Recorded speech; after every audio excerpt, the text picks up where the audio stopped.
Welcome back to another video. So today we are going to make a hydro dam up there in the river. So first I'm going to use this water pipe to make a turbine. I reduced the pipe to smaller but even pieces. So I managed to cut 5 of these. So what I'm going to do is I'm going to leave this one aside and I'm going to cut the other ones in half to make some flippers.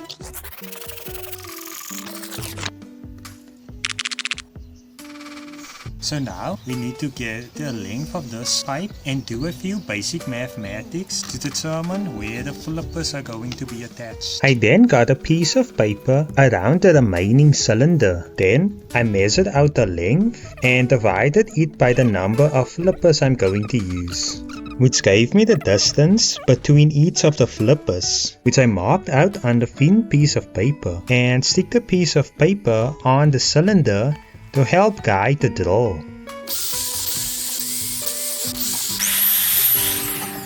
I'm going to mark out some holes in the center of this flipper right here at the edge and drill it out. So just around here. I'm going to use these little screws to put through the flipper like that, and then through the pipe like so, and tie it down with this little nut. Like that. 7 more to go. So the sun is just going down, so we're gonna finish off this little, what's this called again? Turbine. We're gonna finish off this little turbine tomorrow. So welcome back. So today I'm gonna cut some wooden disc that's going to go in the center of the top and bottom of this turbine to connect our shaft through. I traced the pipe diameter on a piece of shutter ply, jigged it out, drilled a center hole and gave it some paint. I added a bit of silicone around the wooden discs, got it on the turbine and added a few screws to keep it in place, and got the shaft through to finish it off. So with our turbine finally complete, I'm going to use this container to help funnel water in, around and out of the turbine. I marked out a few lines about the same height as the turbine, connected the dots and cut. Then drilled a center hole for the turbine to go through.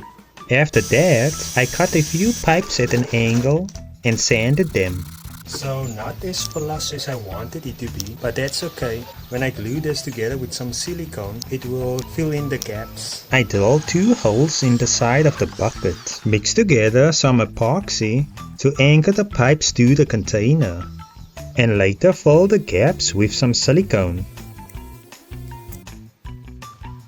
While that silicone is drying, I'm going to cut out a wooden frame that is gonna go over the bucket and hold the motor. I traced the dimensions of the bucket onto a piece of shutter ply and another circle to hold the motor, and made an outline of 1 centimeter and jigged it out. Then removed the larger circle and got it over the bucket to check if it fits, at which point I snapped one of the pipes off, which I had to fix. It's fine. That's much better. So the part that is actually going to generate electricity is going to be this little wiper motor. So I'm gonna drill a hole out here and mount the motor.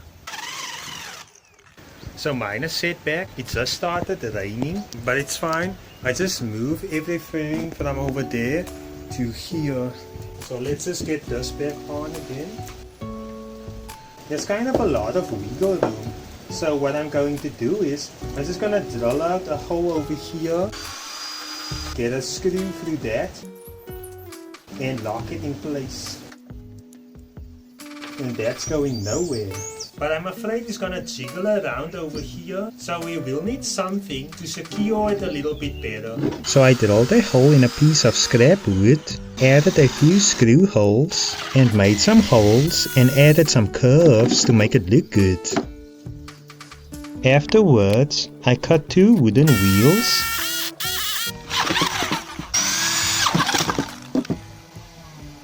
and filed a groove in each of them. So the way this thing is going to generate electricity, I'm just gonna put this wheel over here, the smaller one on the motor, and wrap this elastic tube around both of them. So when water is coming in this way, it's gonna turn the turbine, which is gonna turn this wheel, which in turn is gonna turn this motor, which is going to generate electricity. But before we bolt everything together, I'm just gonna take everything apart and give it some color.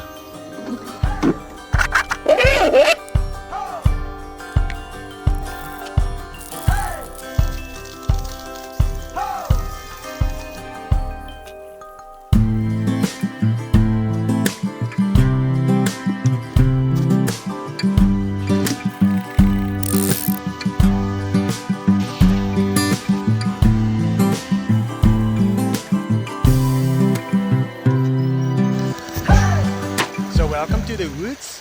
So I'm gonna build a dam right over there. It's close to where the birdhouses are and where my cabin burned down. I picked a spot to place the pipe that is going to couple to the turbine and secured it with some rocks, dirt, and a log.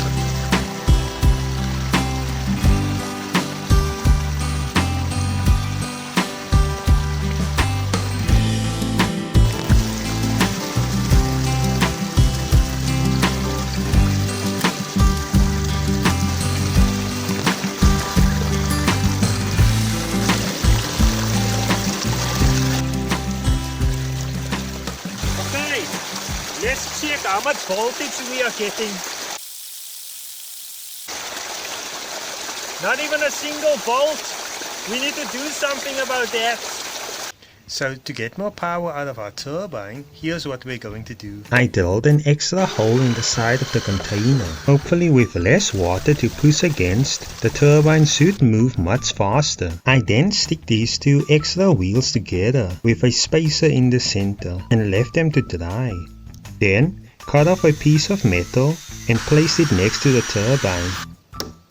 Got the other wheel on and fitted some of the tube around the turbine and to the lower wheel, which will give the motor some extra turns, which should result in more power. I gave it a little test to see how much voltage we'll be getting, which wasn't even close to a single volt, even when I stick the smaller wheel on the motor. So I swiped out the wiper motor with the smaller but more efficient one, which gave me a much better result, even jumping up to 3 volts. So I made a new base for the new motor, gave everything a good lick of paint, put everything back together and got back to the dam. So let's check how much we're getting this time around. Not bad, around 2.5 volts. Let me show you what we can do with that. You can use it to power a fan, a bunch of these Christmas lights, or what about your Iron Man gear? A smarter way to use this device is to hook some batteries up to it, let them charge, which will allow you to more consistently power other stuff, like this little watermill house, this cordless drill, and of course little baby Wally. So that's gonna do it for this video, and I'll see you in the next one.